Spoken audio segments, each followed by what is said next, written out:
All right, let's just do this. Kick it off here. Welcome to Inside the Numbers with the People's Pundit. I'm your host, Rich Barris, the People's Pundit. Don't forget to like the videos if you like them and to share them far and wide. All right, it has been a week to the day since I gave my solicited opinions to the White House on the direction of the Republican agenda and what they can expect over this next year, given several different scenarios and pathways that they could decide to move forward this year, where their current status was, why I believed it is the case where they are, and what they should do about it. It's been a week, and here we are again. The administration very clearly listens, wants to listen, but you have to understand how Washington, D.C. works. And you have to understand how the presidency can be very isolating, especially when you have gatekeepers. Some of you are shaking my high protein yogurt shake. All right. So you can see the president today is doing a roundtable on healthcare, which is a very good start. This is the facts. This is where we are. This administration needs a very, very strong pivot to the domestic agenda, a popular domestic agenda, and they need to campaign against Republicans if they don't want to go along because it's an election year. And if they get bogged down or entangled in another foreign policy disaster or even decision, then, which, to be clear, just so everybody understands, this is not the Bush administration, okay? They were kind of like surprised that people didn't trust them. And I had to explain the PTSD that the American public has suffered because of their treatment by their leaders over the last, decades, particularly on the Republican side. The problem is real because Republicans, unlike Democrats, are constantly betrayed by their own leaders, their own political figures, their elected representatives, their presidents, et cetera, et cetera. Democrats aren't, because we've talked about this before. The Democratic donor base is much, much more ideologically aligned with their voting base than the Republican donor base is ideologically aligned with their voter base. Republican donors, that whole crew, they don't reflect you at all. If you're a voting Republican sitting at home, they have a completely different take on the world. They don't understand you or your current economic situation. They don't understand your place in society. They don't even know what you're bitching and moaning about. Like, this is how these people feel. I remember used to talk to Charlie about this all the time because he had to deal with them at Turning Point, obviously. And he would always, talk to me because I know this world, right? Like the donors will call me and be like, what's going on? And why are people thinking the way they think? And then they just are so smart. They know what they're doing better than you anyway. So it's like a complete waste of the phone call. And then they just go on to do what they were going to do to begin with. It's unreal. The Republican donor base is really a creature all on their own. They're living in another world because they don't even have much in common with the Democratic donor base. So they have more in common with them, however, than they do have with you. And that's just a fact. That's just a fact, especially as a life experience. All right. Your personal life experience and how it is to be an average American living in the United States. All right. So very clearly, in anticipation of midterm losses, which I don't accept, and I don't think they should either, right? Like the pendulum swing, the modern pendulum swing, which has led us to say things like the president's party always loses seats in the midterm or always loses ground in the midterm, is a modern phenomena. Democrats controlled Congress before the Republican Revolution in 94 for decades. It's a modern phenomenon because our system has become so broken, it's now an artifact of that system. A president and his party get swept in on a wave kind of election, or they're brought in on a wave kind of election, and they let down the American voter. And then the American voter, 2 years later, takes out their anger on them. That's what's going on. People are acting like this is an act of God or something. It's inevitable, and there's nothing you can do to change it. That's bullshit. The system is broken, and before it broke as badly as it is broken now, that didn't happen. People elected the party they wanted to elect based on the agenda. The difference is that they used to enact that agenda. The problem parties keep running into, Democrats did it in 08 after they swept in, because the country did not want Obamacare. They didn't listen. They got their ass kicked. Asses kicked. In 2016, when Donald Trump came in and swept a very large Republican majority in with him in the House and in the Senate, of course, but the majority in the House was big. I want to say it was 247. 243. I'd have to go back and look, but it was a much, much bigger margin that they had when Donald Trump won re-election in 24 again, because they didn't perform as well as Donald Trump this time. And they underperformed him in a lot of places as well. New Hampshire, great example in 16. But in 24, the American public was wiser, and they were wiser to the Republican grift, and they decided that they were not going to do the same thing. And they gave Donald Trump a fairly easy win, and they gave Republicans a tepid stamp of approval, with the very obvious and implicit warning that if you don't do what Donald Trump ran on, we're going to fuck you, and we're going to fuck you very hard. And that's what we're going to talk about today, because as right now, we sit here right now, Donald Trump has paused, all right, or at least we know how Trump operates sometimes. Oh, let me close the door. Hang on. Sorry, guys. Anyway, I want to stand anyway. But we know how Donald Trump operates, and he may have paused for now. But I can tell you what I know, which is that this time around is a little bit different than the strikes last year on Iran. As he weighs new strikes against the regime, this time around is a little different.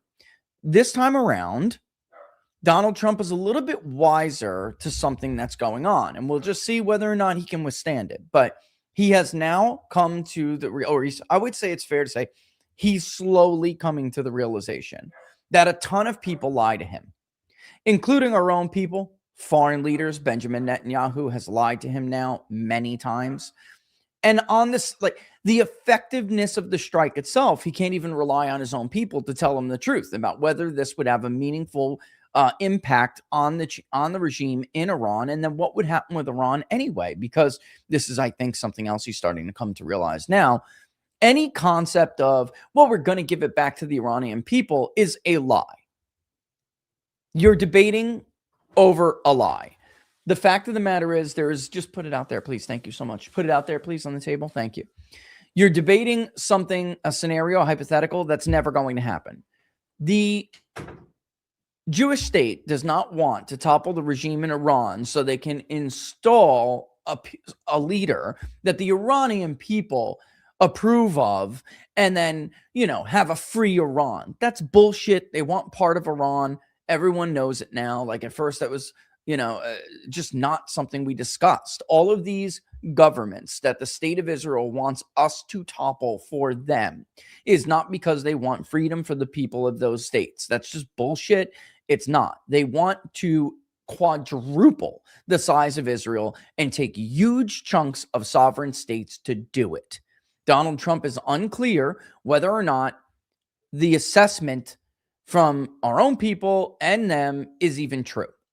And that's because it does appear that the institutions are with the regime. And the only way you know that, like, again, they're telling him they halted 800 executions. I mean, I don't know why they keep parroting that, because he knows that's a lie. That's also just a complete fabrication. along with the numbers of people who have died in the protests. Even what the protests were about is a fabrication.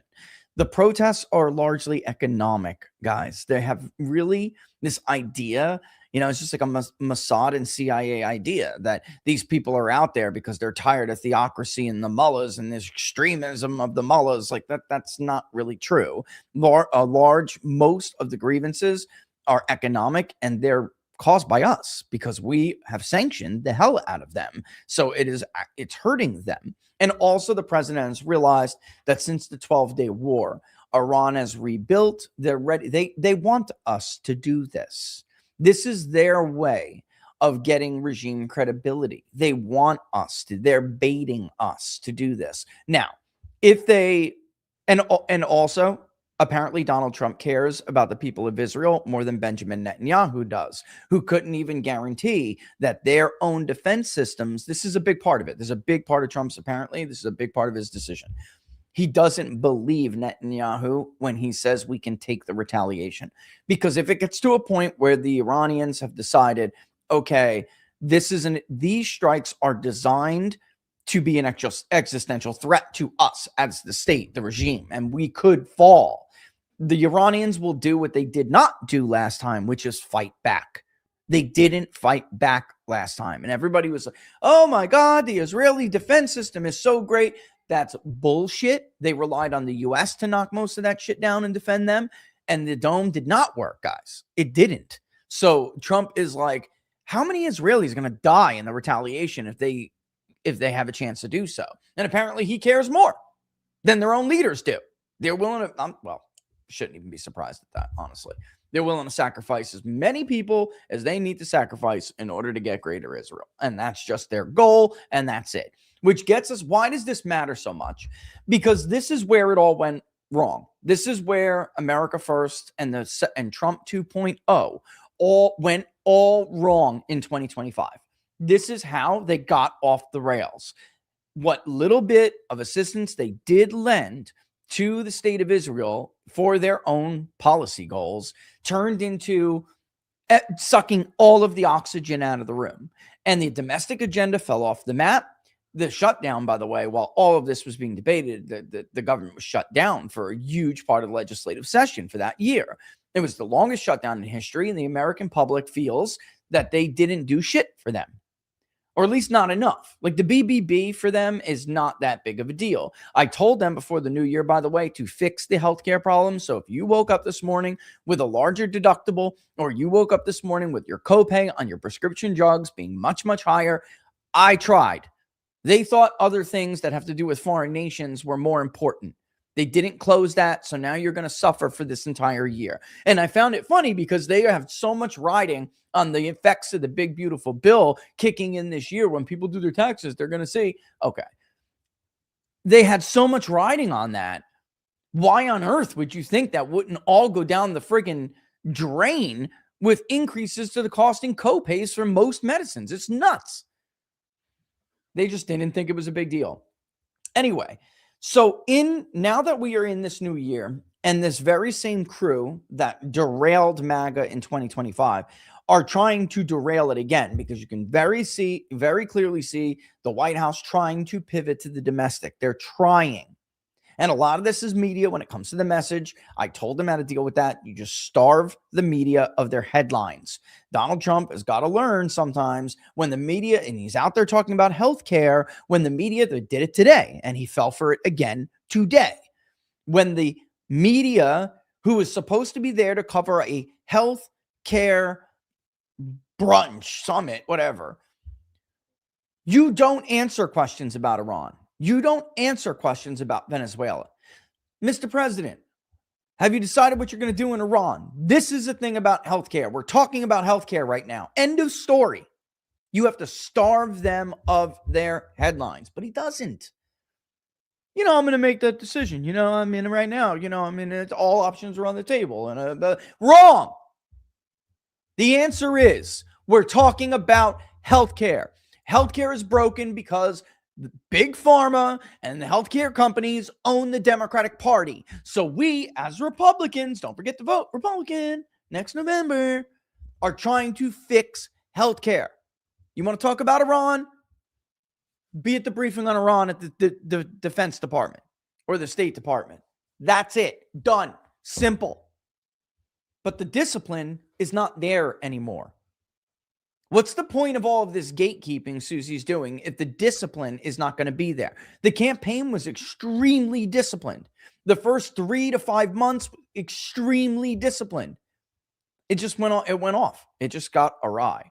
Anyway, yesterday I released something called the TART chart. Because it's very clear this crew, who's now again trying to derail the domestic agenda, this crew is pointing the fingers at everyone else, trying to blame them. In case you didn't notice, which Tucker walked into this, but he did it to give a big middle finger to all of them. I mean, that's what just so you guys understand where Tucker's coming from. Once he concluded that this was never really an honest foreign policy debate, right? This was like, I want my way, or that's it. You're a Jew hater, right? Once that became the thing, he checked out, man. And yeah, he went off the reservation a little bit. But he thought, silly him, that this was a legitimate foreign policy conversation. It's not. You give them what you want, what they want, or you're going to be attacked. It was not an accident that all of these inorganic sources started raising the profile of like Nick Fuentes and then lumping Tucker in with them. And it turned into, which was always what it was designed to do, turned into a proxy fight over 2028, right? And they were trying to be able to latch Tucker to Nick Fuentes. And then this way, if you vote for Vance, you're a Groiper, even though the Groipers don't even like Vance. If you support Vance as the nominee in 28, you're a Groiper. You're with Tucker Carlson, right? The funny thing is they're now, and I mean, I've seen it. I've had them reach out to me and ask me to change the narrative, to help change the narrative. This is an actual ploy. They want to blame people like Tucker not being gatekept and pushed out of the movement. They want to, so I kid you not. So they want to subtract from the number in the coalition and then blame them for the losses they expect to incur in the midterms, when in reality, they are the ones to blame for Republicans' current state of affairs. They're the ones who pushed the Trump administration and a couple of very well-funded by foreign sources senators off the right track. They push them off the right track, and they want to blame other people so they don't get the blame. That's what they're doing. So the Big Con folks, the Israel First folks, the Daily Wire folks, the Shapiro and Company folks, the Barry Weiss folks, like all of them, they wanted what they wanted out of the Trump administration in the first year. They sidelined the domestic agenda, the Mark Levins, all of them. They got their they got part of what they wanted. They didn't get it all. And you can see them coming back now for the rest of it. They're to blame for Republicans' coalition fracturing and enthusiasm. That's really the main problem with Republicans, is enthusiasm. Their voting enthusiasm is in the doldrums. Nobody wants to vote. Nobody wants to vote. They're upset. If they don't outwardly disapprove, then they're just over all of this. And by the way, we'll have a poll over the weekend. You can see how unpopular these strikes are. I'm going to just wind up telling you guys anyway in a second, but that's what this is. This is a not so clever attempt to scapegoat people for what they did.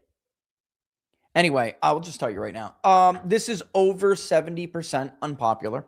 So do you support or oppose? In the 70s combined opposition, and even among Republicans, it's over 50%. That's how unpopular new airstrikes are on Iran. All right, let's go back though and revisit the TART chart. All right. Oh, and by the way, I did have a clip I wanted to play about like the kind of people who are pushing the Iranian stuff. But let's just get into the chart because it's already 223. All right. This is the approval rating trend, which I labeled yesterday the TART chart, because This is for retards who don't seem to understand how this all happened. It's so very obvious. And it's not even just our own polling. I'm going to show you Real Clear Politics by dates as well. Important dates. All right. If you remember, I should put my own thing on there. All right. But if you remember, this is where Donald Trump hit it for people who need me to somehow cite the validity of the polling. This is the most accurate poll in 2024. We were the most accurate national popular vote poll in the entire country, in the entire world. So it doesn't matter to me when other pollsters who did not poll the election correctly, either in the states or nationally, when they never had Donald Trump this high in approval because they understated him to begin with. So it doesn't matter. This is the gold standard, and you should be following it as the gold standard when it comes to Trump's popularity. And we are not new. We didn't pop up last year and decide, I think we're going to try to poll for a living, even though I've been doing something else for my entire life. We didn't do that. We've been around since 2016, and we are the only pollster, national and state level, who have correctly polled Donald Trump and his supporters that entire time, throughout the entire decade of the Trump era. So this is the gold standard, and he was that popular. Coming in office in late January after he took the keys from Joe Biden, this guy had a 55.5% approval rating and only a 37.4% disapproval rating. And by the way, we did remove his first term from our trend on the chart. The trend on the site, we did remove it. We'll wind up putting his first term approval rating. We'll wind up doing that in a separate chart as like an archive below. All right. This is going to be, because when people click on it, I looked at how Real Clear Politics did it, and I was like, you know what? This is kind of smart. And then if you want his first time approval rating, get it from another area. So I did get rid of it. That, and it looked weird, but we were polling his retrospective approval rating going into the election. And if you remember in August, 52.2, 45.2, we talked about how historically retrospective approval ratings don't rise as quickly as they rose for Donald Trump. It was a very quick 180. I'm sorry, I want Donald Trump back. It was way quicker than you saw other presidents like George W. Bush, for instance, or Herbert Walker Bush, or others that we see polled by Gallup retrospectively. It usually takes quite a bit of time before presidents who leave office consensus unpopular are then brought back to majority approval. Sometimes it could take like 10, 20 years. It takes a long time. With Donald Trump, he was retrospective majority, not majority, but positive. I believe it was 2022. Now, we did see leading up to the election that this was the first time he was majority and positive. All right, which was, we brought it up at the time. It was extremely important. People weren't paying enough attention to it. And it really did foreshadow that he wasn't only going to win, he was going to win kind of easily. Right? So we went into November 3rd in our final poll, 52.3% approve, 45 flat disapprove. Then he exploded and ballooned out in a wave of optimism.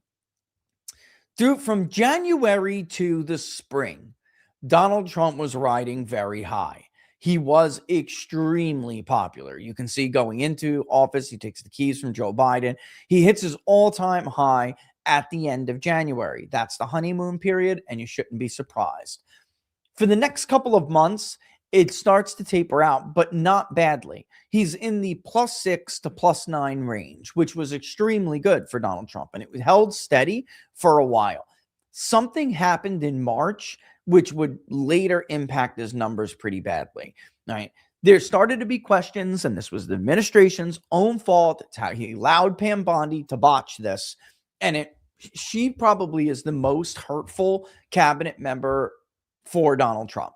Pam Bondi, not only because of she's a crook, and what's going on at the Justice Department is going to be drummed up by Democrats and used for impeaching people. That's not only the case.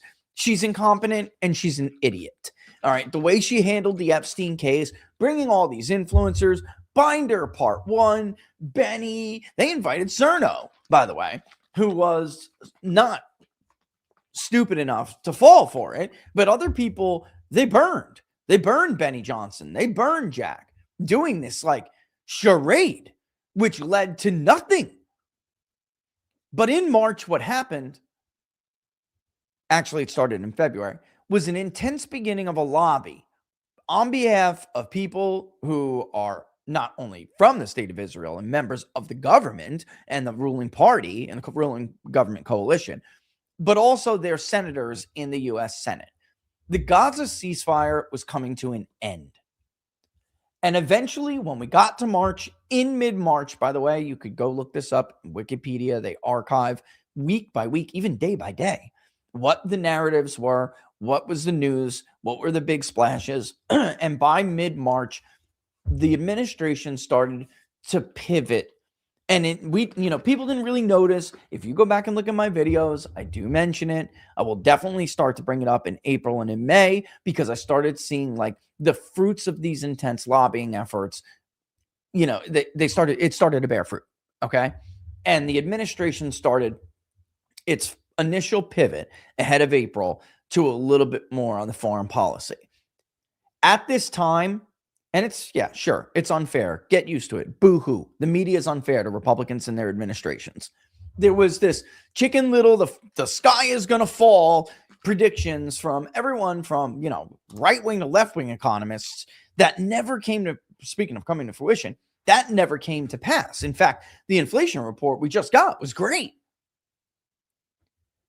But at that time, there was a lot of concern over inflation and tariffs because of the tariff strategy. The administration got distracted, and they didn't heed the warnings that this concern was real. And while I personally agree with the tariff strategy, it's not the point.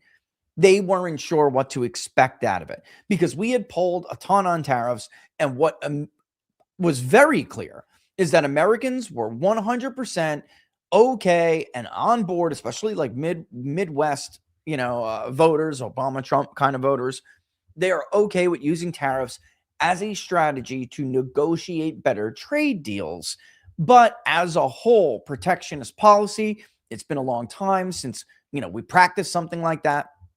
And the administration simply did not do a good enough job alleviating their fears and also explaining that if you can narrow the trade deficit, you're going to see huge GDP numbers and economic growth is going to boom. They just got distracted. The message started to get muddled. And I'm telling you right now, this isn't a guess. This isn't my commentary. The reason the message got muddled is because of the foreign lobby. They came in and they distracted people, and they got everything off on the wrong track. And Washington is not very good at juggling. They're not very good at walking and chewing bubblegum at the same time. And we could see it, everyone at the time. I remember going on with Mark from the, oh my goodness, Mark, I'm so sorry. I'm killing you. I'm butchering. And Peter, by the way. We all did that. We had this like collective stream, and I lost my shit at the time. But I think it was with Viva was the host, and I was like, the get the message back on track. This is crazy. You're losing it, and I can already see independents and others, especially those MAGA independents that are so important for Republicans to win elections. I could already see them start to check out and say, I don't understand what's happening here. Those warnings went unheeded. And by the time we got to May, Donald Trump's approval rating had cratered. It was under a majority, and it shrunk. This isn't because of the honeymoon period ending. Trump didn't even have a honeymoon his first term. The honeymoon, you can see it clear as day on the chart. By May, there are all these questions and criticisms about the handling of the Epstein issue. They're dismissing them because they think it's not significant. It was incredibly significant, especially to those. And it's just, so convenient for certain people that Charlie's not around anymore to confirm this. But he absolutely knew. His producer, who's now the host of the show, Andrew, they knew. They heard it nonstop from people. It was a good 4%, and it all came from those new MAGA younger voters who took a look at the administration and said, I guess they were just a bunch of frauds. And this I said Two faces when I was there.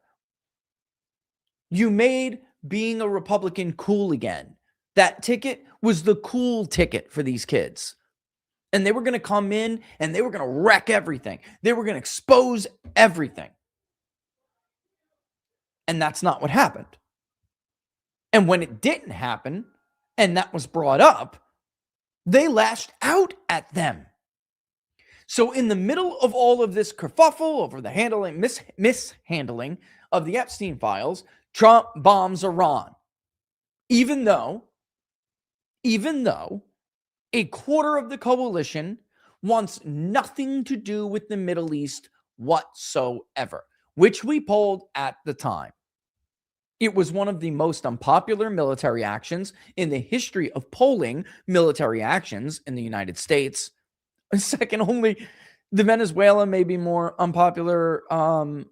We'll have to see where this thing lands out, but it doesn't matter because new strikes is going. This is going to take the cake. I've never seen something this unpopular before. A military action usually gets a rally around the flag effect, and then 6 months later, you're scratching your head wondering how your presidency's over. That's how this goes. That's how these trends go. Anyway, in the middle of all this, he bombs Iran. When he hears backlash from his base and his polling numbers crater, he posts on Truth Social, "Make Iran great again." And that's it. There goes the positive approval rating. It's gone. And it hasn't come back since. Now, we are among the most favorable pollster to Donald Trump. Our numbers, I believe, definitely are more accurate than everybody else's, especially the garbage you saw today from Marist and others. When Marist learns how to turn off survey forwarding, then I'll give them more, I'll give them more weight to my analysis. But these guys were never good at polling to begin with. They're horrible in the Trump era. And they are trying to move into online polling. They did this. They started ahead of 2024. We actually said that that poll at that time when it came out was the first ever online poll that they conducted. So it wasn't really accurate to compare apples to, it was apples to oranges to compare their last poll that they had. People were like, oh, look, Trump bumped up 2 points since their last poll. No, it's completely due to them changing their methodology completely. And they were still wrong. They were wrong in the Sun Belt. They were wrong in the Rust Belt. They were awful. And they still haven't turned off survey forwarding. So, if you got the Marist poll, you could send it to all your friends, and Marist will have no idea. No one be the wiser for it. And you guys could pollute the shit out of that poll. So remember the next time Marist, if they ever do, contact you. If they do it by text to online, meaning you'll get a text saying, hey, click on here and take this from Marist College. We're doing some polling. Click on this survey and take it at your convenience. Blah, blah, blah. Whatever their pitch is. Just take that link and send it to your friends. You'll distort the shit out of the survey. And I have no doubt that that's happening because it will happen if you let it. And I'm not going to tell them how to prevent that. And you can't just do it with a cookie block. That's one way. You need multiple ways to block survey forwarding. Otherwise, people will get around it. Then, of course, by July, as you can see here, the Epstein issue blows up. Trump lashes out at voters' concern and posts, I don't want their support anymore. Now, from our own polling, you guys know that roughly 13% of the voting population, the voting eligible population, actually uses Truth Social. But when somebody, a president, does something like this, the media is going to make sure that everyone in America sees it. To this day, I cannot conduct a poll without somebody, multiple, if not one person, saying, oh, I don't approve. Why? Can you elaborate? Well, Donald Trump told me he didn't need my support anymore. This happens every single poll we conduct.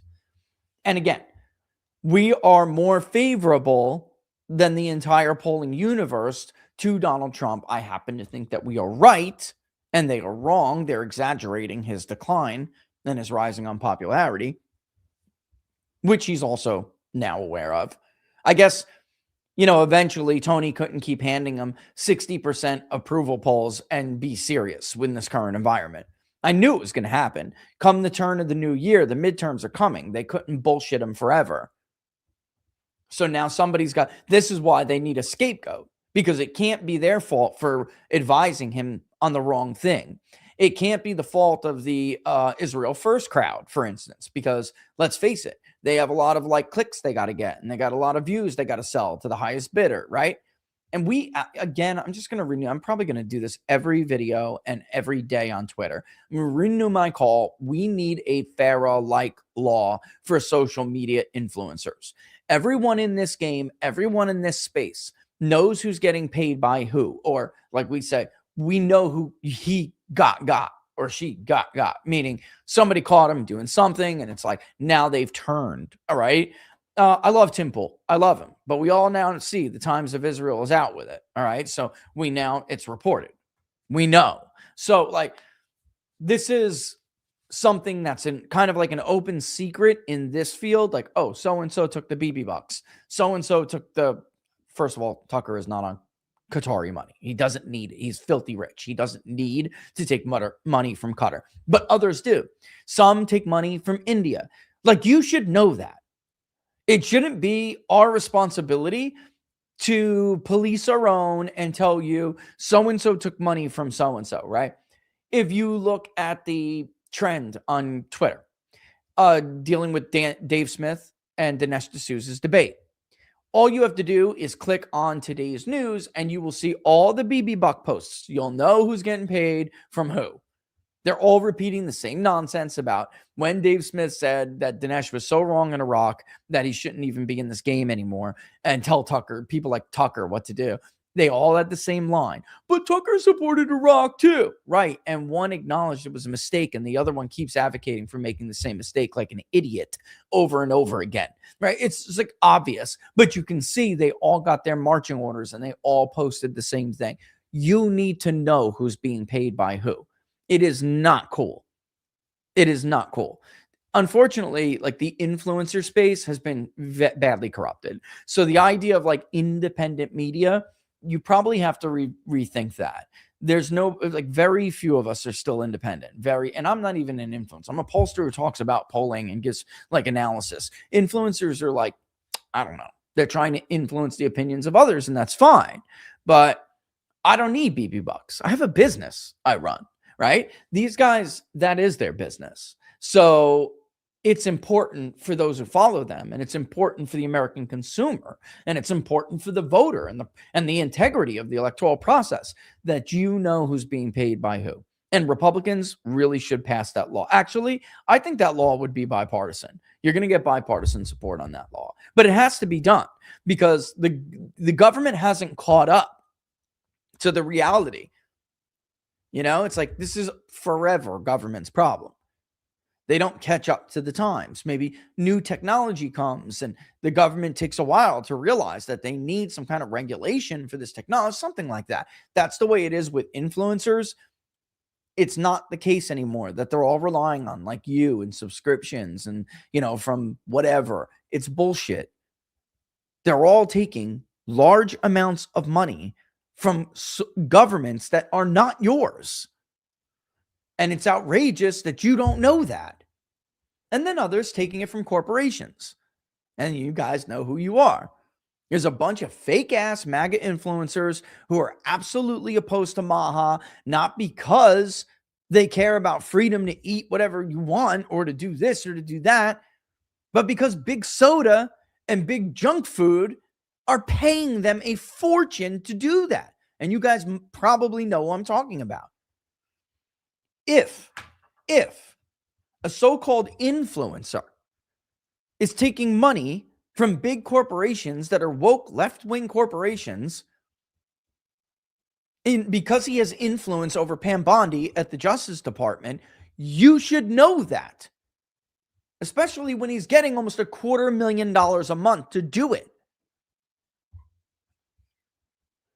And now they're going to blame others because they steered the administration and the party off the track.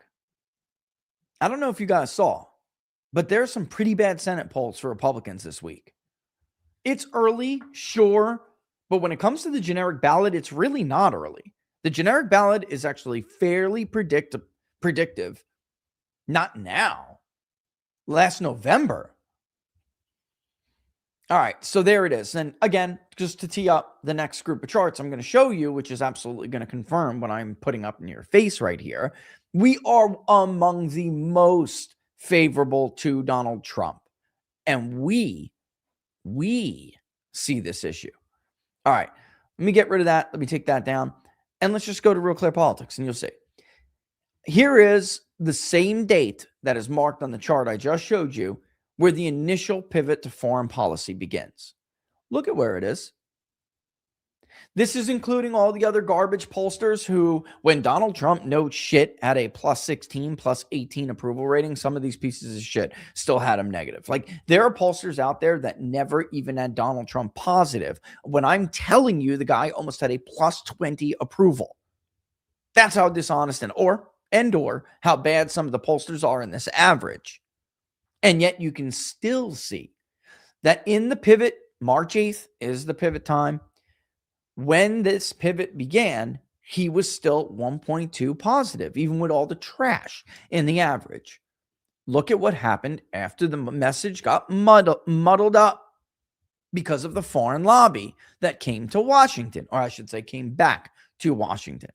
And the administration could not juggle. The message got very bad. There are shows about it at the time. Now let's fast forward. During the midst of the bundling of the Epstein stuff and everything, because he had widened out and then it came back. You remember that first widening out, you guys may remember there was an entirely fabricated media narrative about Donald Trump's first 100 days being super unpopular. Do you remember that? That was entirely fabricated. Now, that's where that first huge widening gap is. That's what some of that is in there. But there's no doubt he deteriorated, because I just showed you before, even in our polling, you could see the message get muddled and his approval ratings start to go the wrong way. This is where Trump tweets, "Make Iran great again."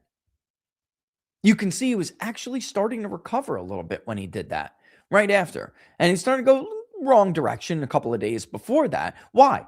Because this is the day he posted that. The fighting was days before. Nobody wants to deal with bombing Iran. Don't you dare do that. By the way, where are the Epstein files?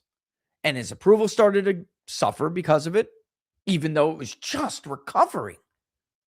And then he posted that, and it was sayonara to any hope that he could flip those numbers around when they were only a few points away from each other.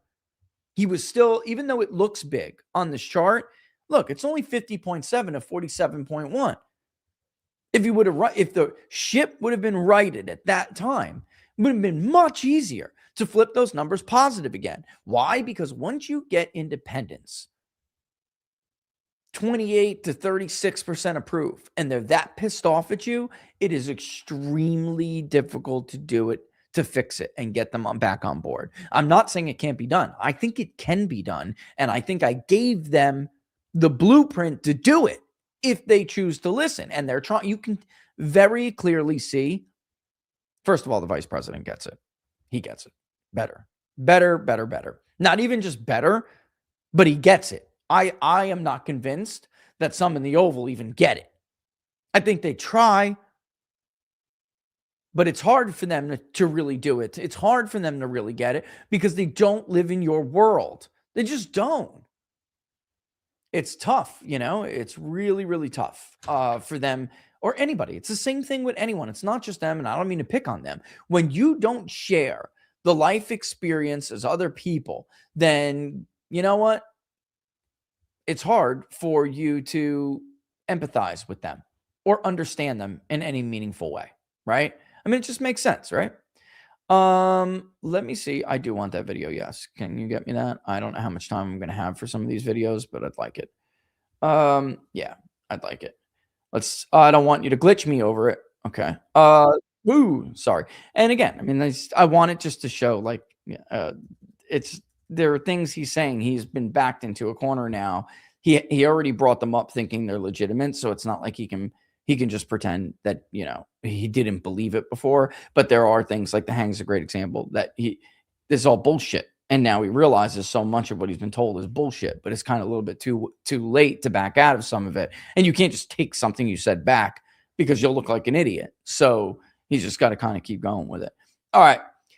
Now, if you fast forward to that one of the other major points on the graph that I showed you was when Donald Trump tweeted that he didn't want people's support anymore who are bringing up Epstein. And ever since then, look at what's happened. And then you guys have to understand the relationship that these two issues have. The foreign policy entanglements in the debacle and the Epstein issue, which served as a proxy issue for accountability for this group of voters who's causing this. Because I know there's this there's the lie out there that oh my God, our association with gripers is going to cost us the midterms. That's a completely fabricated bullshit lie that they're making. They don't even believe it themselves. All right. I've had donors try to convince me and they don't even sound convinced themselves. They're not even trying to convince me. They're trying to get me to lie to you. That's what they want me to do. They want me to lie to you about what's going on. Why? Because they still want to move forward with their project. They want what they want. They don't really give a shit about you. They want what they want, and they can tell themselves whatever lies they need to tell themselves because they're going to survive no matter what. If Democrats take the House and impeach Donald Trump, whatever, they don't give a shit. They'll be fine. Their lives are good. They don't care about you and whether or not you're hurt economically or whether or not they'll prosecute you. They'll start running around and rounding up Catholics again. Like Kash Patel's new pick for deputy director of the FBI did before Kash promoted him. And there's even more waiting for confirmation. But if you thought this guy was just like a company guy and no good, wait. I got an earful from people that knew him. And one of them is such a bad accusation. I need confirmation, which they can get me. I can't just say it out loud without confirmation. It's bad. And this is who they put. I'm starting to think that Kash is promoting scapegoats for his own failures. I'm investigating the groups who are putting on these ICE protests. Kash, Matlock, go to Craigslist.com. Jesus. Anyway, you can see this trend clear as day. So Tucker and Nick Fuentes didn't have anything to do with it. This was a failure to deliver on a promise, multiple promises, and combined with a sense of betrayal that not only did you not do that, but then you jumped in bed with those people. Those very same people who they feel you're protecting. See, this is what a lot of people who don't seem to understand, who have money or have privilege, this is what they don't seem to understand, okay?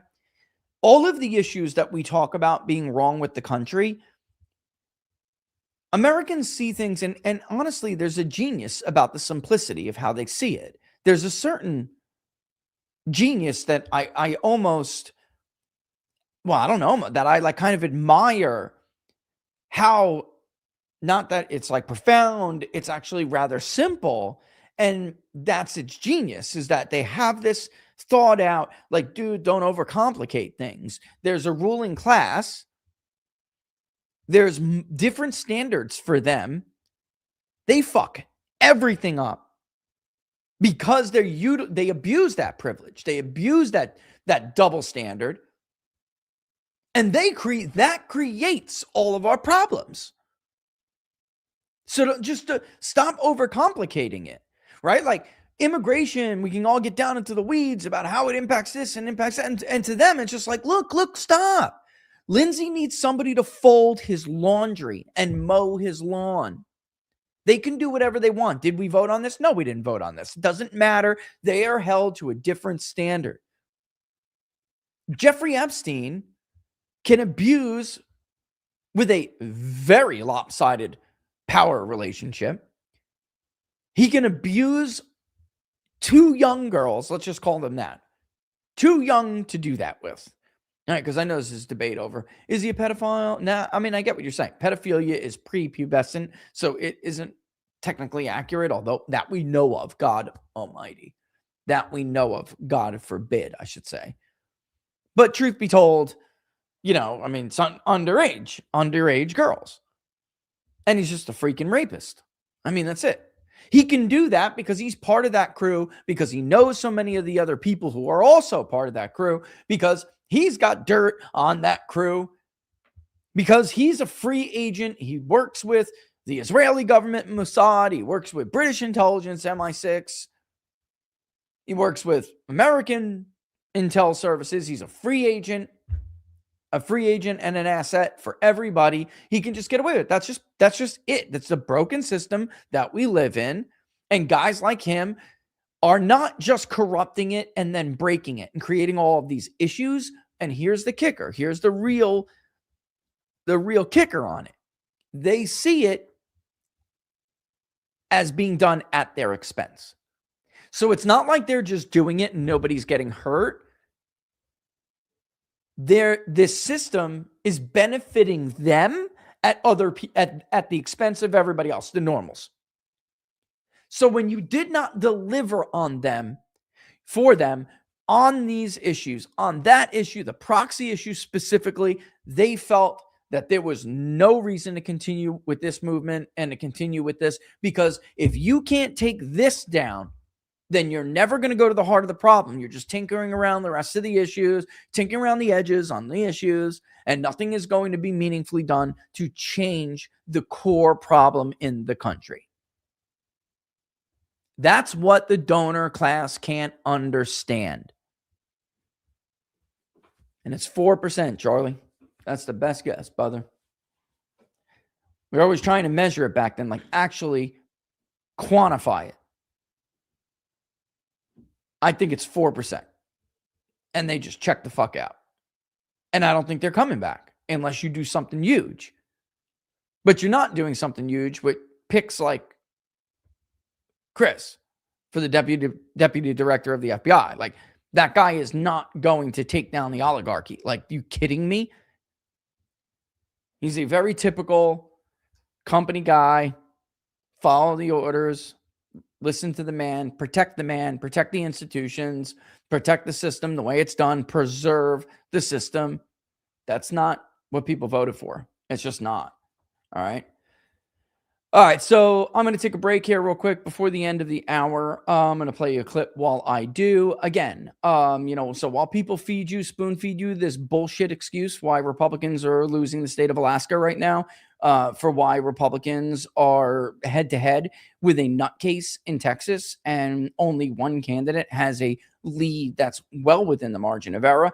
That's why. All right. I mean, why did Republicans lose the Virginia gubernatorial election by double digits and get defeated for attorney general by a guy who literally fantasized about killing his political opponents? That's why. I mean, it's just on and on and on. And to bury your head in the sand and pretend like it's not the case is incredibly stupid. So, it's good the administration is pivoting to the domestic and they're trying to deal with the issues that voters actually care about, which number one is still cost of living, although the gap has shrunk. Inflation, cost of living. 2 is overall economy and jobs. 3 is healthcare. All right. By the way, 4 is accountability and corruption.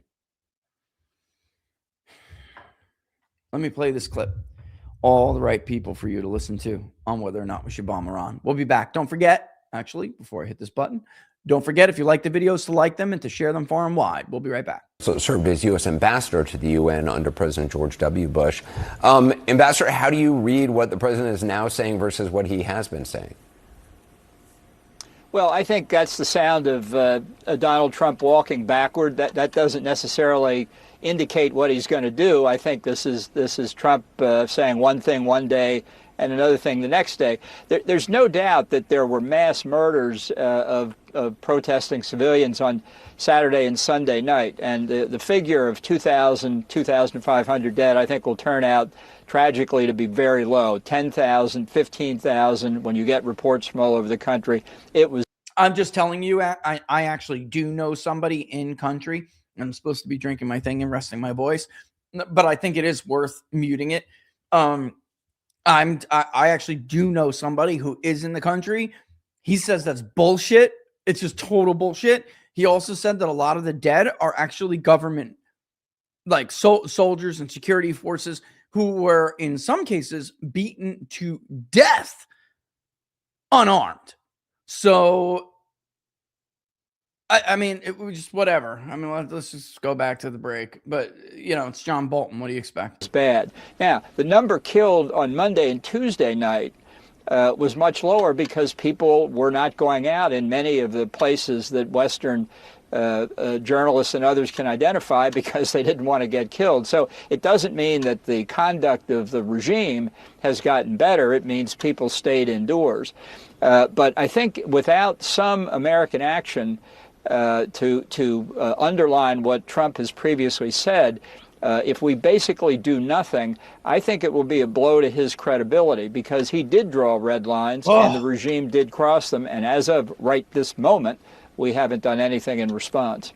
Yeah, I mean, to Caitlin's point. First of all, the red line was killing protesters, right?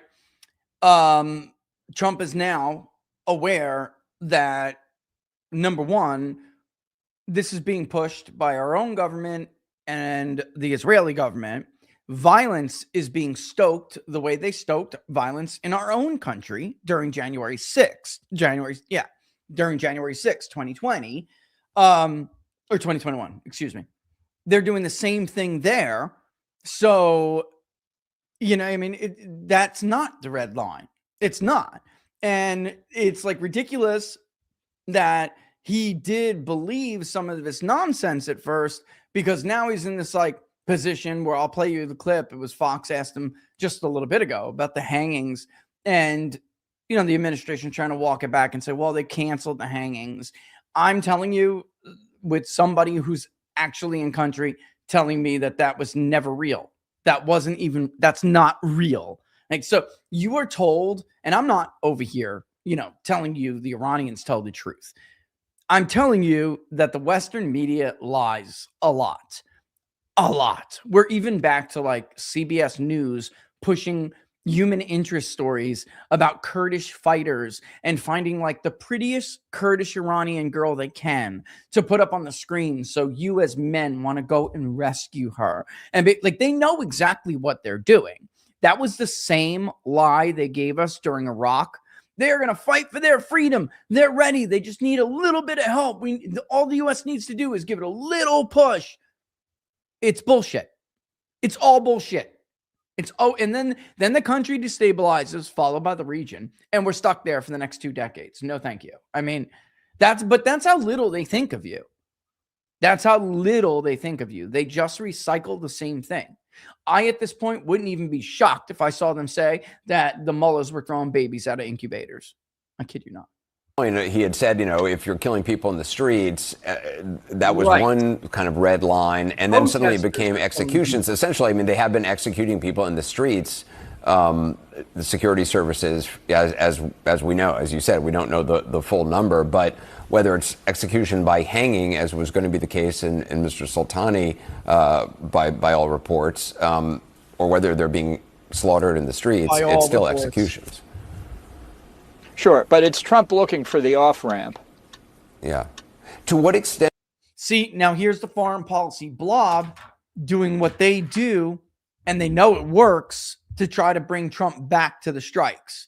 They're going after like his manhood.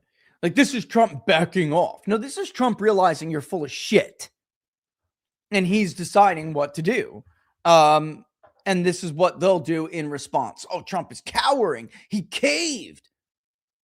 Or maybe he just listened to his voters. Maybe he doesn't want this to be his legacy. We'll see. Because Trump is very unpredictable. And honestly, all of these people out there who think Donald Trump plays 4D chess, they don't know what the fuck they're talking about. Donald Trump listens to opinions. Usually the last one that was the most persuasive is the one who gets their way. This idea that he's got some like thing, it's just it's ridiculous. It's not true. It's completely, it's like the world you want to live in with the Trump you think exists, and neither a reality at all. Does he pull head fakes and stuff? Of course.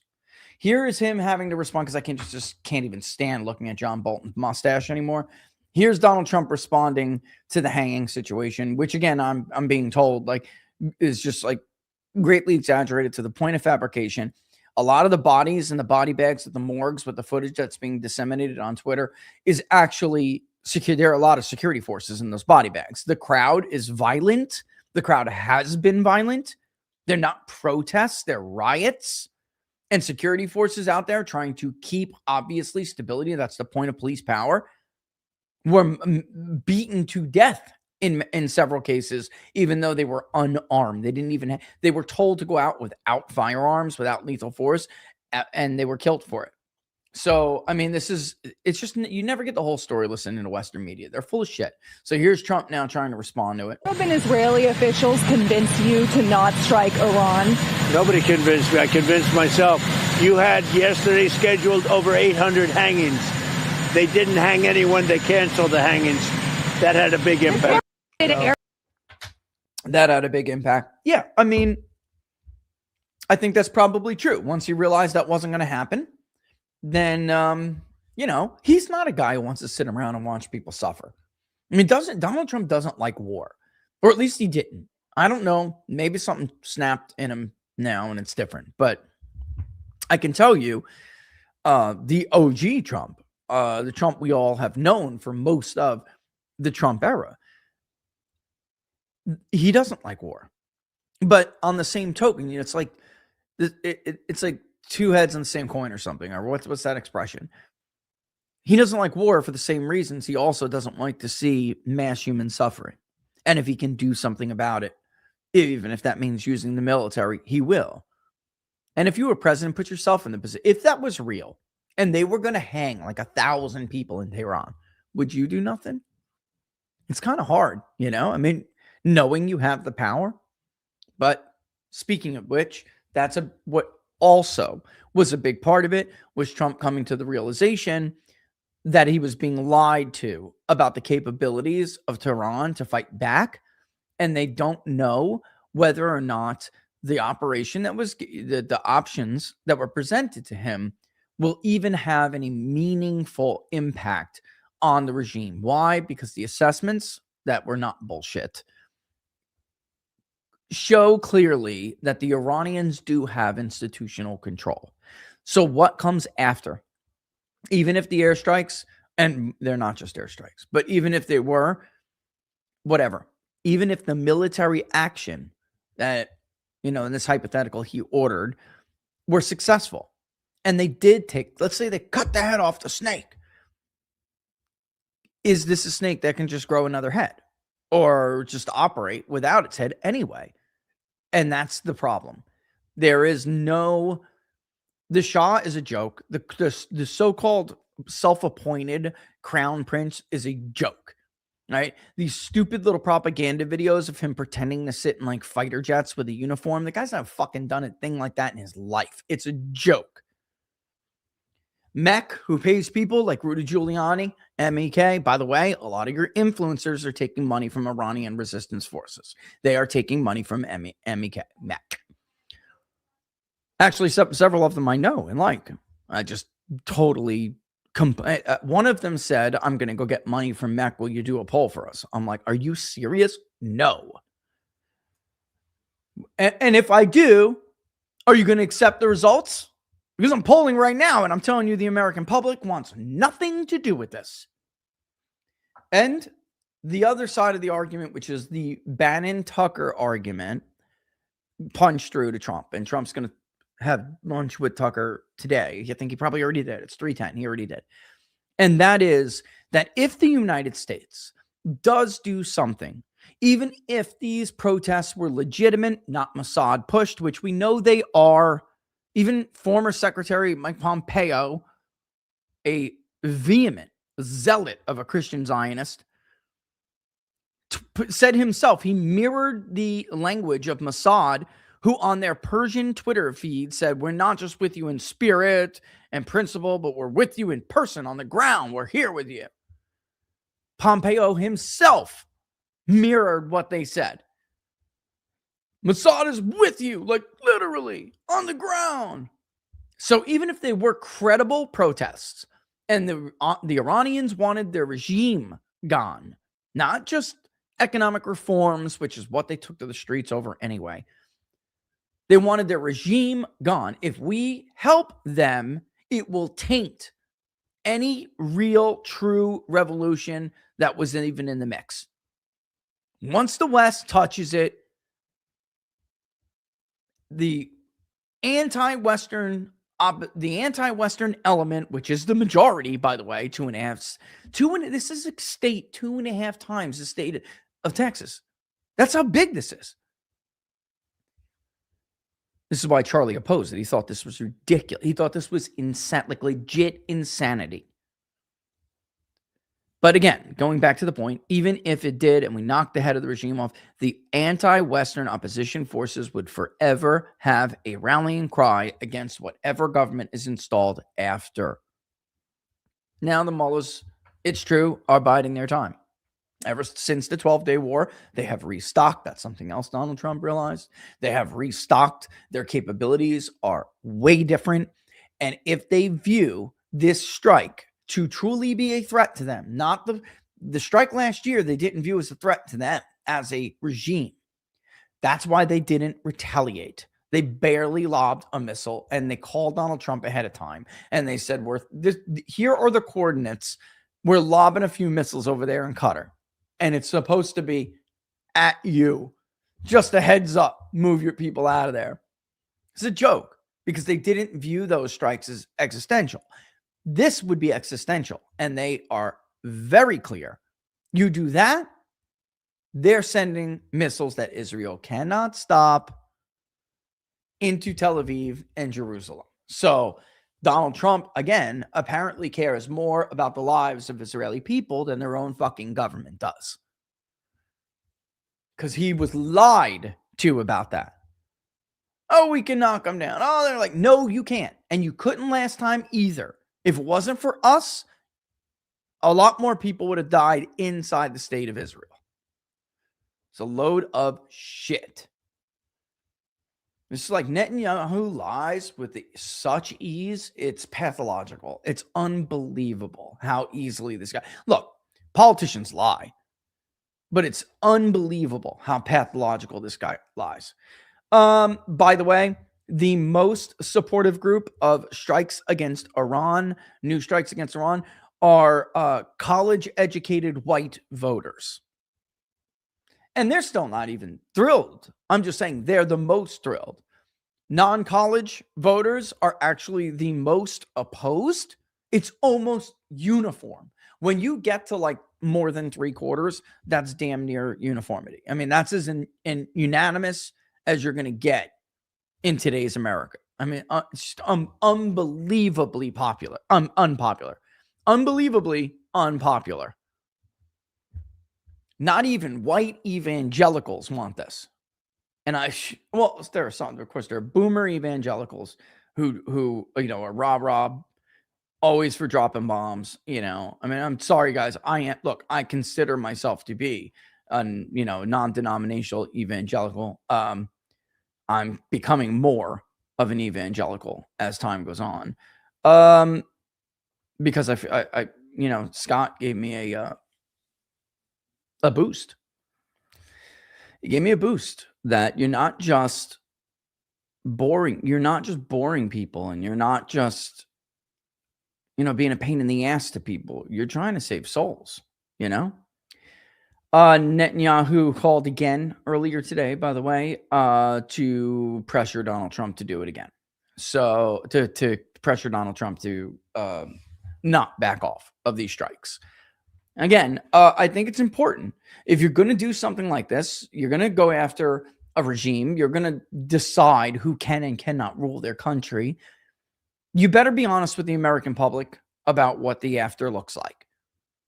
And Israel does not intend to give the Iranian people back their entire country. They don't. It's time to stop lying about this. They want parts of Egypt. It's insane. It's legit insane. Like, hello, some people live there. That's somebody else's country. They don't give a fuck. They'll raise everything like they raised Gaza and rebuild over the rubble. It's fucking twisted. Not to mention, Americans don't want any part of it. If you have any intention of narrowing this gap or bringing this thing back down to reality, you better get that through your damn heads. Nobody wants military action. And I'm not saying be a pacifist loser. I'm saying you have to deal with you. Now it's not just about doing what you said you were going to do, because that's how you maintain your numbers. That's how you make sure you don't get wiped out in the midterms. Now it's about convincing people that, like, my bad, and now I'm on the right path. I got to see when Laura's going here because, oh no. Forget I have to go to the dealership. I wait until you guys see my new stuff. Oh my God, I can't wait to share it with you. I'm growing because of the gym. My chest is getting bigger. My belly's getting smaller, although I still have a belly, unfortunately. 44-year-old belly. Dad bod. That's what the dance moms call it. Got a dad bod. Don't worry. It's not bad. That's a dad bod. You know what? I'm kind of like, I don't know. I'm kind of flattered by that. I like that, actually. Dad bod. Although I don't want love handles, which I don't have, and I want to shrink my stomach more, but my chest and my arms are growing, so I had to get new suits. And I think it's called indigo blue. It was like a brighter blue, but I couldn't get them in 3 pieces. And that sucks. You know, that's like a deal breaker. Now, when the spring is coming, that's different. I will get spring suits that are like less traditional, I guess you could say, and less conservative, whatever the word is. And that I'll get some brighter colors in. But I needed, like, you know, your universal suits, guys. You know what I'm talking about. You have like winter suits, you have springs and falls, and then you have universal, which could be for every season. And for those, you need at least a black, a gray, and like most men get like a navy blue.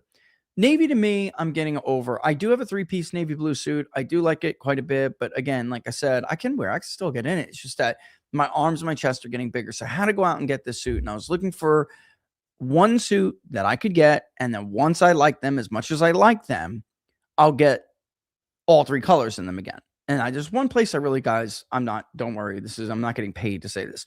Charles Twitt. It's like this men's thing. It's based in Britain. I absolutely love it. It's expensive.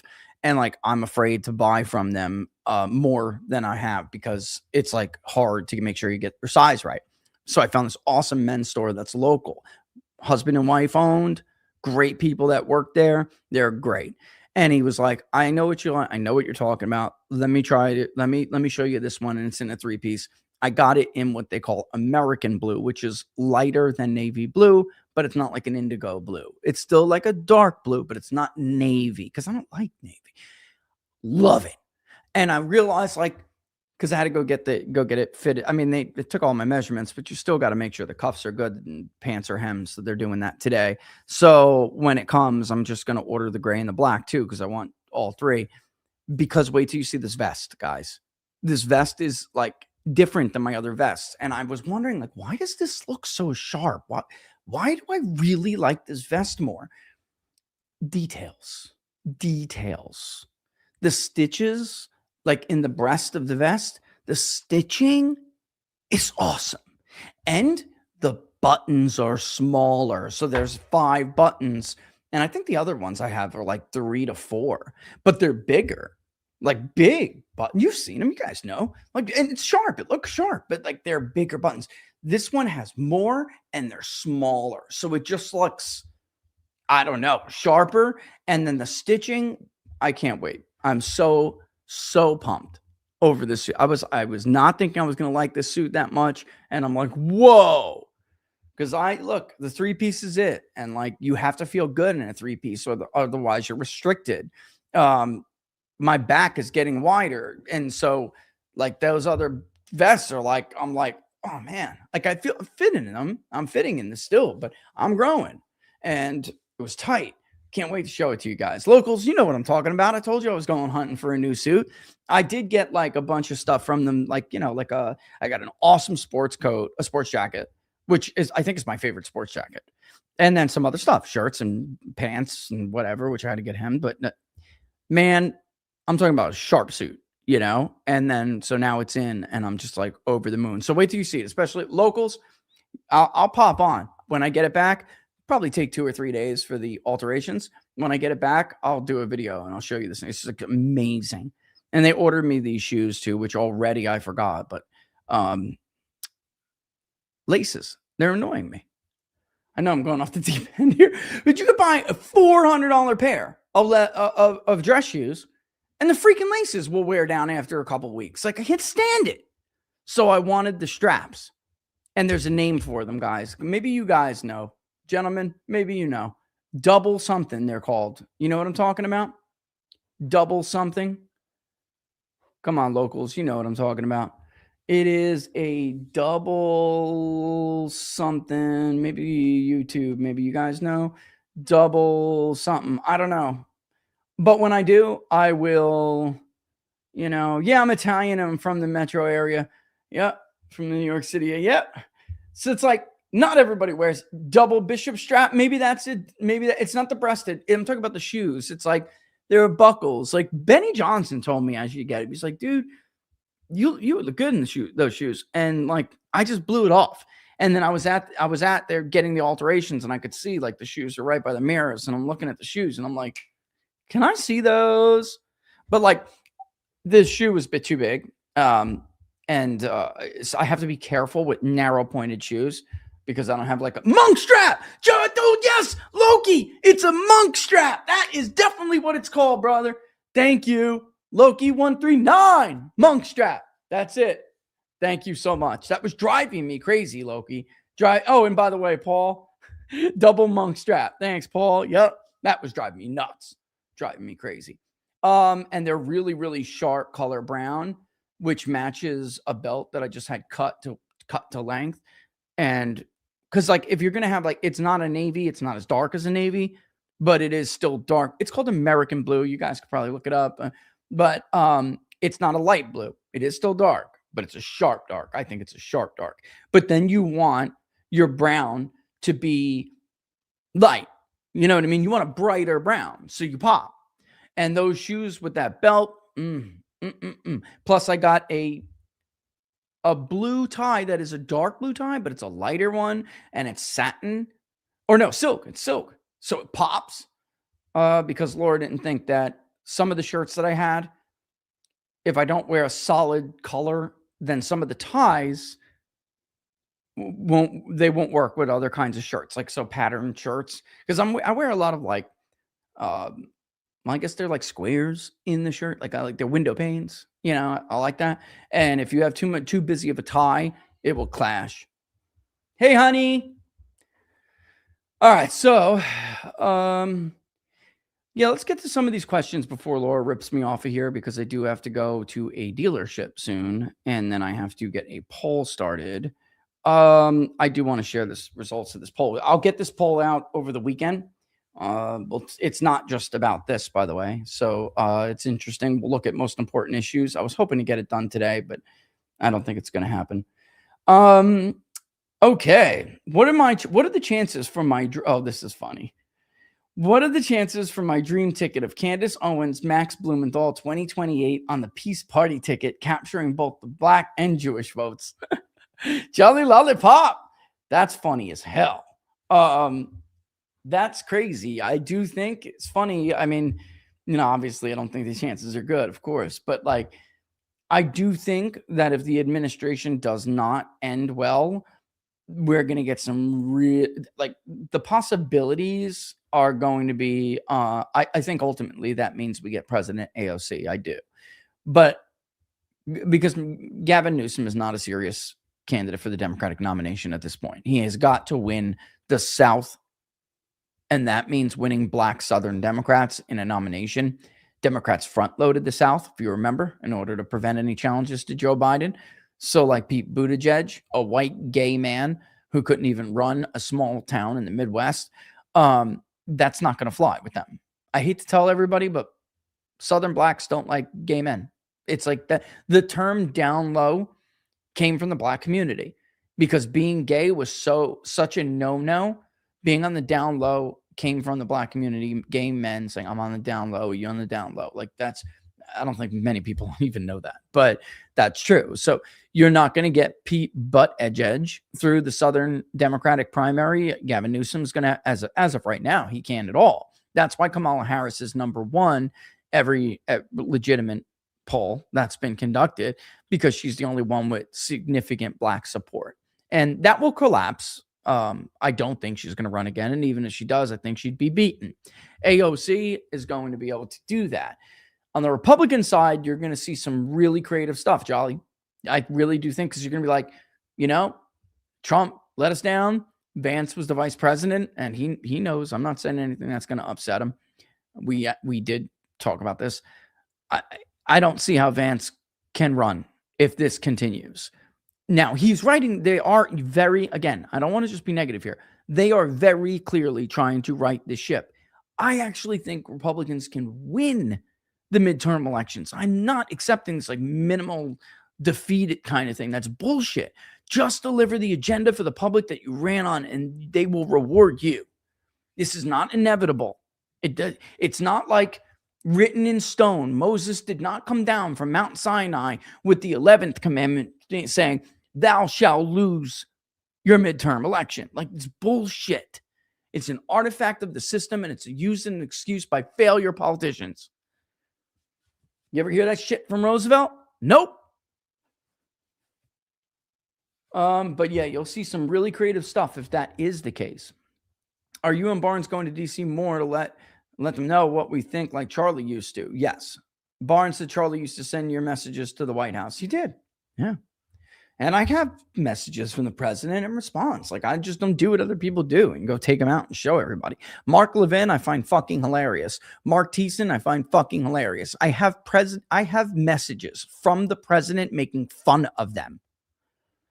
You don't see me plastering it everywhere like I'm somebody. Like, those are, but Charlie definitely was our ambassador to the White House. I mean, it's impossible to like exaggerate his impact. And the fact is, Charlie got it. He got it. So I didn't have to try to teach him why something was significant or why something was the way it was. He knew, even if it was something he didn't expect, when it came down and this is the way it was, he'd be like, oh, you know why? I get it. I go, okay, I get that. So then he could parlay, that message in his own way, because he was confident enough to do so, because he actually did understand it. All of these cheerleader pretenders, they're dangerous. I mean, that level of sycophancy is dangerous. So yeah, I think, I just can't say anything yet, but I'll be back sooner than you think.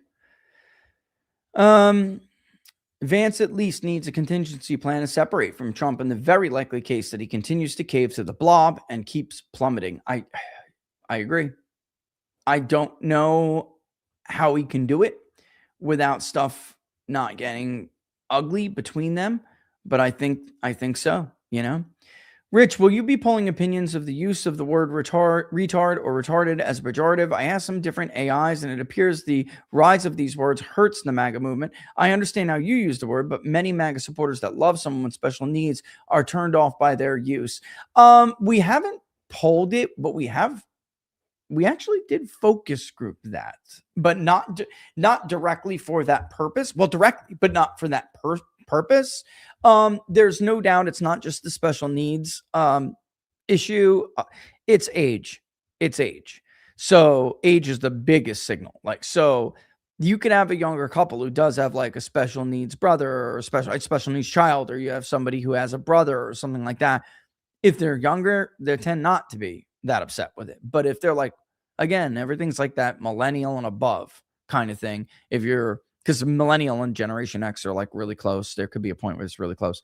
But, let's call it 50, 45, 50 and above. They do get deeply offended by it, actually. Yeah, they do. And honestly, this goes to like what we were saying before. Like, we probably wouldn't even be having this conversation. Ideas, if ideas, not money, instead. We probably wouldn't even be having this conversation if not for like the inorganic rise of people like Nick Fuentes, who also use these words.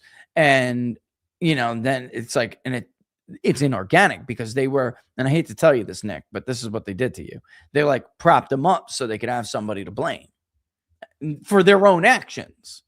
And then like, they're damaging the movement in the process because you're like you're trying to make him the unacceptable thing, and then others are being linked to him, and that's like unfairly, I would argue.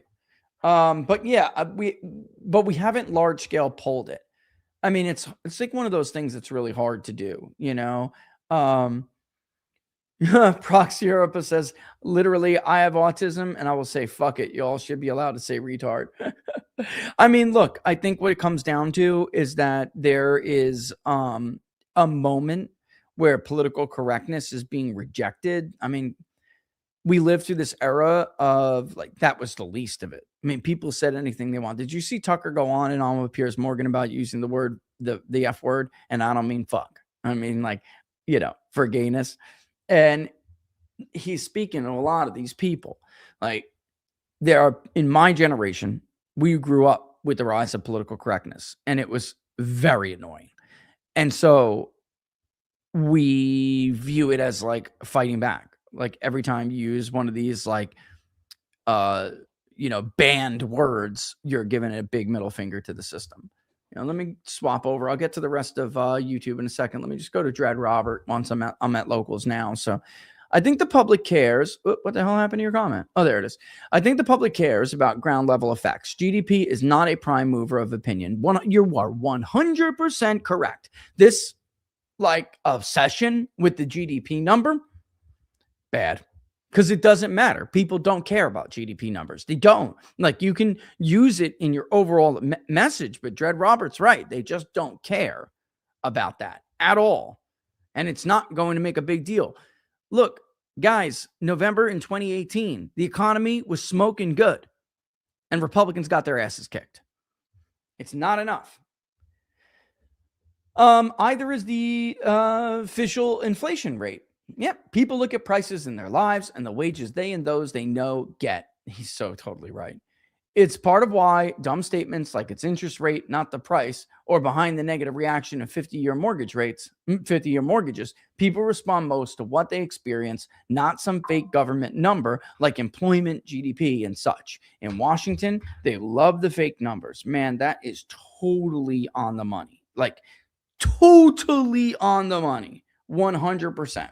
And I said, by the way, just so you know, I will tell you this, Dread Robert, I absolutely told them to give up the session with the GDP number. Like that, nobody cares. We need alternative measurements of lifestyle, On Life of Brian's question, it's tough, Brian, because like, how do you do that without drawing Trump's ire? And then he'll do something like endorse Marco, So JD is in an almost impossible situation.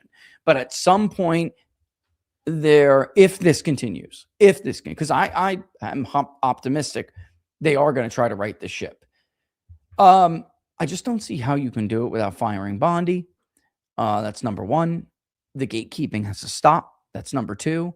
And certainly the president, who used to care about lobbyists, needs to do a better job policing his own people and their activities, because Democrats already know, and they're going to come for you over it. The only question is whether or not wait until you hear about these people too. They're fairly insignificant people, and they're making a killing on the Trump administration. You probably don't even know some of them, and you'll think to yourself, who the fuck are they? Who the fuck do they think they are that they're so important they get to cash in like this at the expense of everybody else and the movement? It's outrageous. President needs to open his eyes, because they're going to take him over it. They're going to take him over it. He needs to be able to say, I found out and I got rid of them. I put an end to this. But what happened to the ban? The lobbying ban on the administration? What happened to that? Don't you remember the Gettysburg Address from 2016? What happened to the Donald Trump who doesn't permit his staff to lobby directly or indirectly? What happened to that, Mr. President? What happened to that?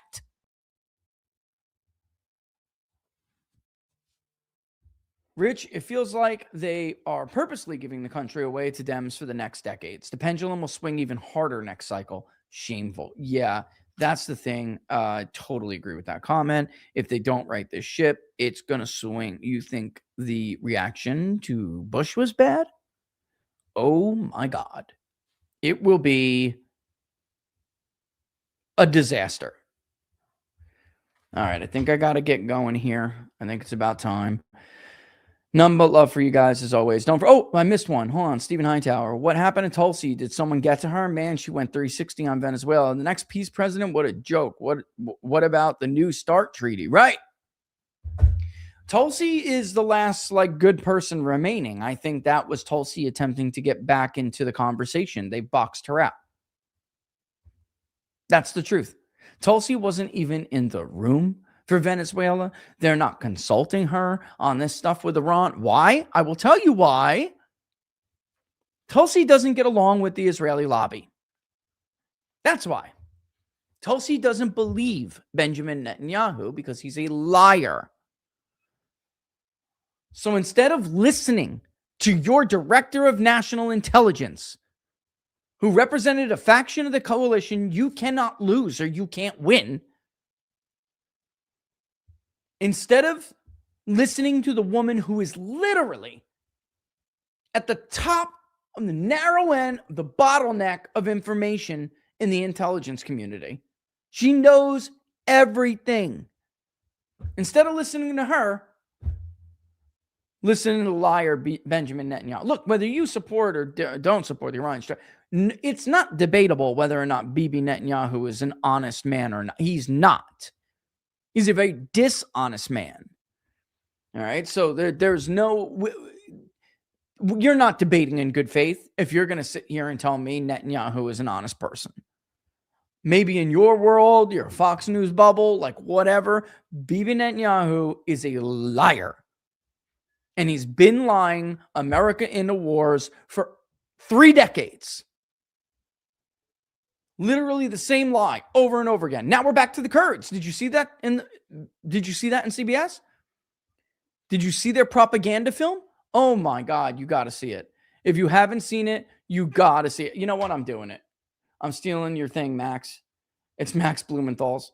I'll cut it real quick. I'll do it. Yeah, this is so important. You have to see it. Sorry, Max. I got to credit. Just so everybody knows, I got to credit Max Blumenthal. Okay. Because this is his. I believe he did this. Okay. But he's right. By the way, the Gray Zone does some really good reporting. I've only ever read it for Blumenthal, but I don't know. More and more lately, I've been reading the Gray Zone. It's good. You got to see this. I mean, you got to see this. I think, and just to finish answering your question, Stephen, I think she's really just trying to get back and to have a seat at the table because she's been cut out. Check this out. You're going to love this. Mountains here in northern Iraq, only around 30 miles or so from the Iranian border, to meet with fighters from an armed and outlawed Iranian opposition group. They are known as the Democratic Party of Iranian Kurdistan. Now, many of their fighters are women. It's literally the same name. It's literally the same name as the Northern Kurds in Iraq, the Democratic Republic of Kurdistan or something. It's literally the same. I think they may have swapped it out for Republican or something, but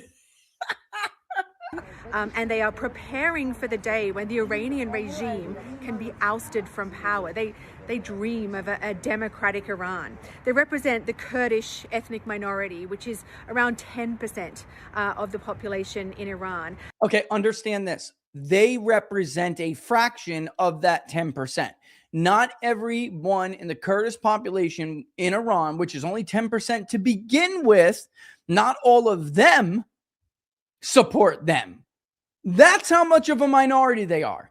And yet you're supposed to believe that they're going to be some effective fighting force, and all you got to do is give them a little tap and the Kurds are going to take over because they dream of a Democrat and free Iran. I don't mean to laugh at the plight of people, but we have heard this before, folks. You can't fabricate a better story, a new story. You have to recycle the same bullshit over and over. Every 10 years or so, you just hope we forget. It's been 20 since we heard this one. They just hope you all forgot. Or you didn't hear it. You weren't around for it. It's the same lie. I'm not saying they don't want their freedom. I'm saying it's not a viable situation. That is not a viable option. And they don't just need a little love tap and they're going to take... What a crock. They are one, as Charlie himself pointed out, they are one of over a dozen factions who will all promptly beginning to kill each other once the mullahs are gone. I'm not saying the mullahs are good. Let them sort it out is what I'm saying. Let them sort it out. Any touch we have on this anyway, we'd instantly make them illegitimate. If we help that group, we would instantly make them illegitimate in the eyes of the Iranian people, the Persian people, the same way we made the Northern Kurds. Honestly, Dave Smith is right. It's just the same idiots with the same stupid ideas over and over again. Only in politics can you be this wrong all the time and yet somehow not be disqualified from continuing your career in the space. Any other job, you'd be out. And one of their commanders, Sayran Gargoli, told us that despite the terrible violence, in a way, the protests inside Iran give them hope because she believes it shows that the regime can be toppled, especially with international help.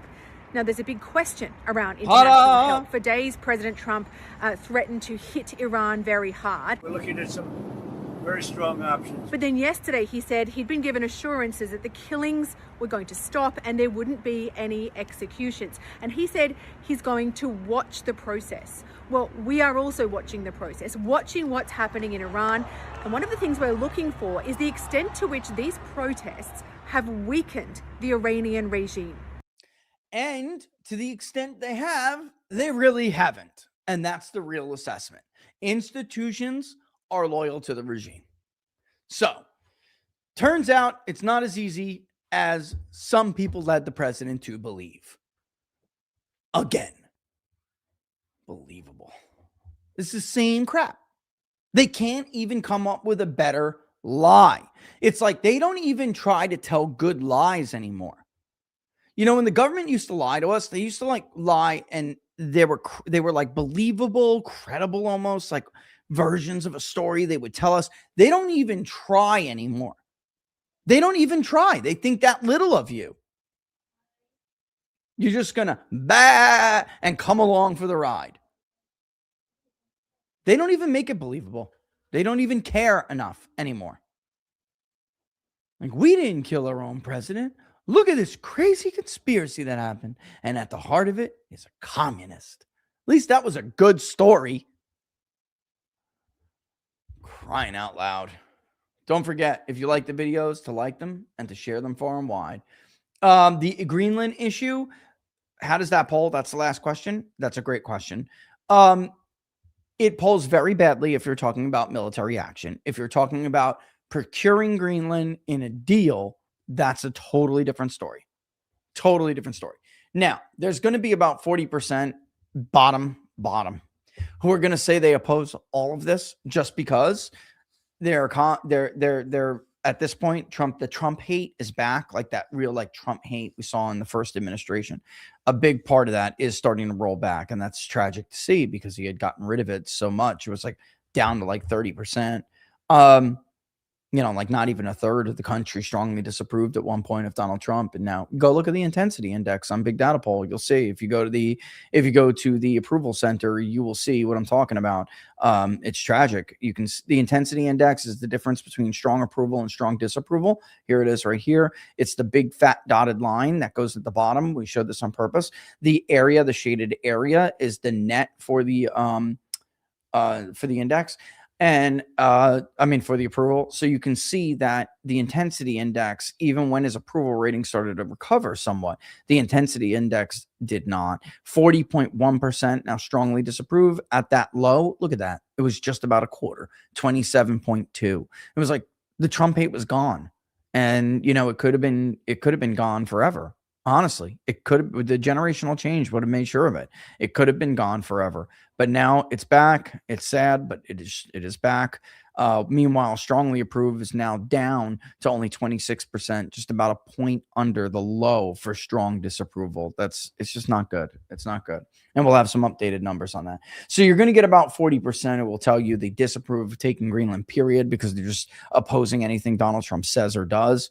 And it can get higher than that 40 when you add the people who were Trump supporters who are now just mad that he's talking about other nations in general. And that's, again, it's roughly about 5%, 4 or 5%. So, yeah, you're looking at like 45. It is close. When you're talking about just procuring it, there's an argument to be made for it. Again, I shared this with them. I told them when it's done, I will share the rest. There is a correct argument to make for Greenland, but that requires you telling everybody the whole truth. They have to decide whether they want to do that yet. But it is very simple. We need to be a multi-planetary species for whatever reason. You don't even have to go this far, but America has to be the predominant force in space. You need Greenland to be able to carry out those plans. Just tell people the truth and tell people why it is the case, despite the fact that you think it's going to have some pretty significant consequences. It has to be told. I actually don't agree with that assessment. I think Americans can handle it, and I think it's overdue. I know Trump wants to do this. What I'm talking about, he should just do it. Not to mention, that's a legacy item right there. There's a case to make for the Don Roe doctrine. It just has to be done correctly. And so far, it's like they're telling these really bad stories because they're only giving Americans half of the story. You got to give them the whole story. Trust them. Trust their ability to accept it or believe, to understand it even.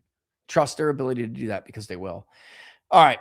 I'm going to have to get going here. I will see you guys locals. I'll see you guys in a little bit. Next week, I think we're going to get back on normal schedule. All right. Sound like a plan?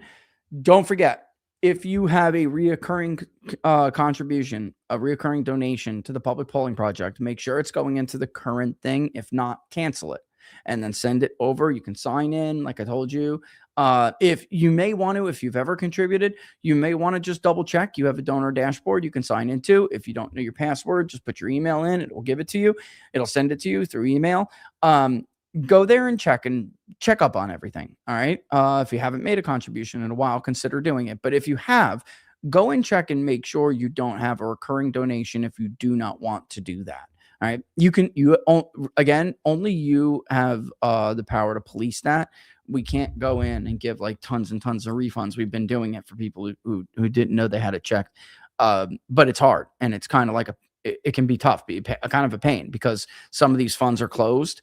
So make sure you're not just contributing to a fund that is not directing the money over there. So the good news is that they were underfunded. So as of right now, it's still okay. But I don't want you guys contributing to a project that met its quota. And then you just keep doing it and you don't realize there's still money coming dripping out of your bank account. Like even if it's like $5, it's still, you should know. So if you have a second, go there, go to Big Data Poll and go check it out. All right. And make sure that everything's up to snuff. Okay. What else? I don't know. If I forgot, I'll post it. I feel like I am forgetting something, but that's me. And other than that, have a great weekend and we will talk more about this. Remember, when people go to give you this BS gaslighting routine, all right, this like projection stuff, right? You got Mark Levin tweets, looks like Qatar sent its lobbyists back to the White House.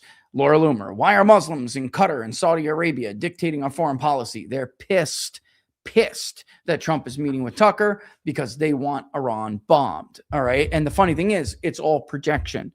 Qatar isn't paying Tucker Carlson. Okay. They are mad that their lobbying at this point is at risk of not working. Like, they're the ones with the lobbyists feeding the bad information to the White House. It's projection. When they say Tucker's going to cost us the midterms, understand they're lying to you. They know they cost you. They know it. They're trying to scapegoat someone else so the blame doesn't land firmly where it belongs, which is in their laps. They derailed the administration in 2025. They are why Donald Trump is underwater. They are why Democrats lead on the generic ballot. It literally directly ties to them. And they're trying to blame someone else. They lost the lead on the generic ballot long before Tucker Carlson interviewed Nick Fuentes. Unreal. But again, ruling class, donor class, whatever. It speaks to how little they think of you. That something like that, which is blatantly false, you'll just believe because they told you.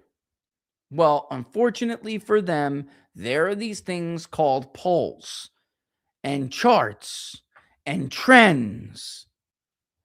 And we already went over them all. And what they are saying is false.